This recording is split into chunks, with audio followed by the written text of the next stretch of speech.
Sarajevo has stayed comparatively quiet this morning, apart from the occasional crack of a sniper's bullet. His name, his face, his work might not be familiar, but John Schofield was a journalist. Houses were still burning this morning as Sarajevo woke up from a day and night of bitter fighting. He was killed whilst covering the 1995 conflict in Croatia for the BBC.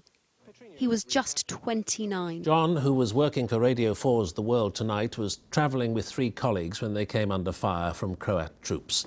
Now, 25 years after his death, John is remembered by those that worked with him not only as a great reporter, but a good man. The thing you remember the most about John is? Youth, enthusiasm, honesty, just a lovely person. As I remember John, he was a wonderful man. He always wanted to go. He always wanted to be there, to witness the event as it happened. And these are qualities John's widow wanted to honour. Susanna Schofield founded a charity that helps young journalists by matching them with mentors already established in the media.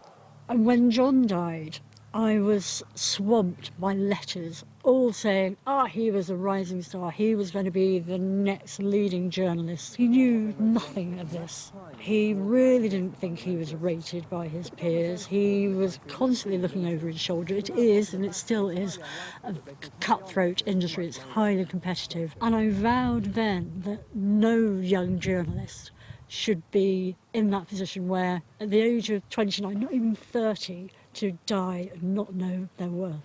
I've been a trust mentor for a year to Layla Wright, a journalist from Liverpool. And although I'm more comfortable being the one asking the questions, I'll be ready when you are. Today it's her turn. So why did you want to become a mentor? I wanted to try and help in some way to create a sort of environment that I wished had existed when I was starting out. I didn't know anyone in the industry. I didn't even know that you could really ask for help of people who were already in the industry. Although it's, getting more and more diverse, at that time it was quite small, and it was who you know really that got you in. Maybe 15 years later, is that still the impression you get? Definitely, it's so true what you said. I think sometimes it seems like an echo chamber, the people, sometimes it can be a really daunting industry. I'm a freelancer in Liverpool, don't really know many, journalists, and I think it's so important to have a network and have a safe kind of space to say, you know what, maybe I'm struggling with this, or some more advice. Just having a place where you can go and chat, and I think that's why I wanted to kind of become a mentee. And that network means opportunities for people who might not otherwise have got a foot in the door. It's such a vital scheme to get people from different backgrounds into this industry. If you think about this industry, it's still overwhelmingly people that have private education or people that are of a certain background. My dad was a plumber.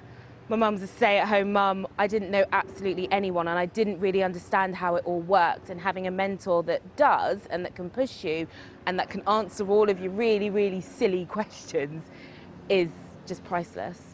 John Schofield's life was cut tragically short, but his legacy lives on. Katerina Vitozzi, Sky News.